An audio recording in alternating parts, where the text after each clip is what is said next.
దేశంలో వాహనాల సంఖ్య రోజురోజుకి పెరిగిపోతుంది. ఒకప్పుడు పట్టణాల్లో ఎక్కువగా ఉండే వాహనాల వాడకం ఇప్పుడు గ్రామాల్లో కూడా పెరిగిపోయింది. ఇక రోడ్డు ప్రమాదాల సంఖ్య గురించి ప్రత్యేకంగా చెప్పనక్కర్లేదు. రోజు పదుల సంఖ్యలో ఎక్కడో అక్కడ జరుగుతూనే ఉన్నాయి. ఈ ప్రమాదాల్లో ఎంతోమంది చనిపోవటం, వికలాంగులుగా మారడం కూడా చూస్తూనే ఉన్నాం. డ్రైవర్లు చేస్తున్న తప్పిదాలకు అమాయకులు శిక్ష అనుభవిస్తున్నారు. వీటిని అరికట్టేందుకే ట్రాఫిక్ అధికారులు ఎన్నో కఠిన నిబంధనలు అమలు చేస్తూ ఉన్నారు. నిబంధనలను ఉల్లంఘించిన వారికి భారీగా చలాన్లు విధిస్తూ ఉంటారు. భారీగా చలాన్లు పడినా కూడా చాలా మంది పట్టించుకోకుండా తిరిగేస్తూ ఉంటారు. దీంతో ప్రభుత్వానికి రావాల్సిన ఆదాయం ఆగిపోతోంది. ఈ కారణంగా గతంలో తెలంగాణ ప్రభుత్వం ఒకసారి చలానాల విషయంలో రాయితీ కల్పించింది.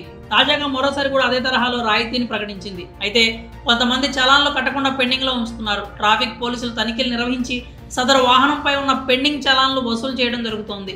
కానీ ఇది పూర్తి స్థాయిలో జరగకపోవడంతో ఒక్కో వాహనంపై పదుల సంఖ్యలో పెండింగ్ చలాన్లు ఉంటున్నాయి. 2022 మార్చి 31 నాటికి తెలంగాణ రాష్ట్రంలో దాదాపు 2.4 కోట్ల మేర చలాన్లు పెండింగ్లో ఉన్నాయి.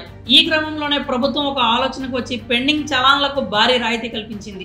దీనికి మంచి రెస్పాన్స్ రావడమే కాకుండా కేవలం 45 రోజుల్లోనే 300 కోట్ల వరకు వసూలయ్యాయి. దాదాపు 65% చలాన్లు చెల్లించారు. దీంతో మరోసారి పెండింగ్ చలానాల విషయంలో రాయితీ కల్పించే ఆలోచనలో పోలీస్ శాఖ ఉన్నట్లు తెలుస్తోంది. వాహనదారులకు భారీగా రాయితీలు ఇచ్చేందుకు సమాయత్తం అవుతున్నట్లు వార్తలు వస్తున్నాయి.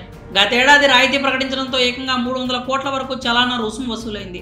ఈ తరహాలోనే మరోసారి రాయితీ ప్రకటించి పెండింగ్ చలాన్లు వసూలు చేయాలని అధికారులు భావిస్తున్నట్లు తెలుస్తోంది.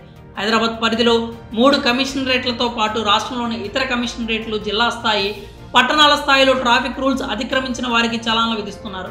టెక్నాలజీ పెరిగిపోవడంతో కీలక ప్రాంతాల్లో సీసీ కెమెరాలు ఏర్పాటు చేయడం ద్వారా ఆటోమేటిక్గా చలాన్లు విధిస్తున్నారు. అయినప్పటికీ పూర్తి స్థాయిలో చలానాలు చెల్లించకపోవడంతో రాయితీ ప్రకటించనున్నట్లు వార్తలు వస్తున్నాయి. దీనిపై ప్రభుత్వం ఉత్తర్వులు జారీ చేసే అవకాశం కూడా ఉంది. మరి తెలంగాణలో మరోసారి ట్రాఫిక్ చలాన్లపై రాయితీ ఇవ్వబోతున్నారు అంటూ వస్తున్న వార్తలపై మీ అభిప్రాయాలు ఏంటో కామెంట్స్ రూపంలో తెలియజేయండి.